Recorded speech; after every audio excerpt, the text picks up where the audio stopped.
Mak info seputar Desa Mbacem Sutojayan Blitar mak yo. Sampeyan wis tau apa urung liwat dalan kene iki. Lek dusune kene iki masuk dusun Jungkup, yo lek salah yo minta maaf ngono lho. Lek ndak salah kene iki masuk dusun Jungkup. Lah dalan ngarep iki lek ngiri utawa ngidul iki arah neng wilayah Panggung-Rejo mak yo, engko pase neng wilayah Kali Tengah. Wah, ya wis ngene iki. Keadaan masyarakat kiwa tengen ya ngene iki, rumah-rumah warga ya wis ngene iki. Ya sahdu tenan. Lek kene iki paling mulai ngidul iki paling ketoke masuk dusun Kebonan paling lek ndak salah. Yo lek salah minta maaf. Wah jan ses tenan pokoke. Neng desa kene iki jan terkenal kene ya. Terkenal pendekare zaman biyen.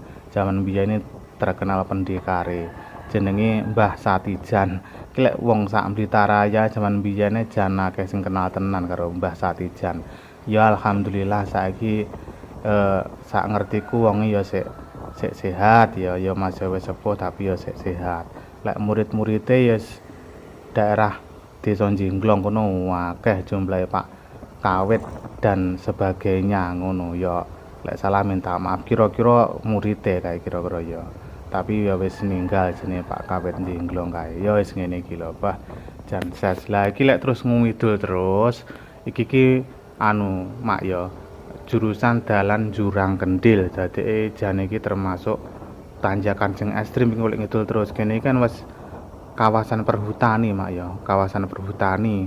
Dadi kene iki salah satu jalur sing menuju wilayah daerah Kecamatan Panggung-Rejo. Dadi Mbacem iki kan ya desa sing kidul dhewe, sing etan dhewe ngono lho. Etane iki wis Desa Margomulya Kecamatan Panggung-Rejo, lek kidule ya engko Desa Kali Tengah iki. Poh, lek iki munggah kaya ngene. Iki jan ekstrim tenan. Lek pomo supir urung duwe SIM kopi 17 lembar no. Ketoke ya jan bahaya iki lho. Tikungan iki sing paling bahaya ngarep iki. Jan nekuk terus munggah. Iya bahaya tenan, apa meneh kok ngesor mulai iki lho. Apa meneh kok ngesor muatan berat nu munggah kene ya bahaya tenan. Ya wis pokoke sing penting hati-hati, muga-muga kabeh awake diparingi slamet ngono mak ya. Ya wis matur suwun iki sampean wis ndelok videoku ya. Aja lali sing rung follow ki ya di-follow, sing rung subscribe di-subscribe. Aja lali neh bentok jempole wi dipitet ngono lho mak ya. Lho keranjang bione ya dibuka ya masuk. Ya terus lek ajane demen karo videone ya di kayak apresiasi. Ya yes, deloken sampai entek videoku.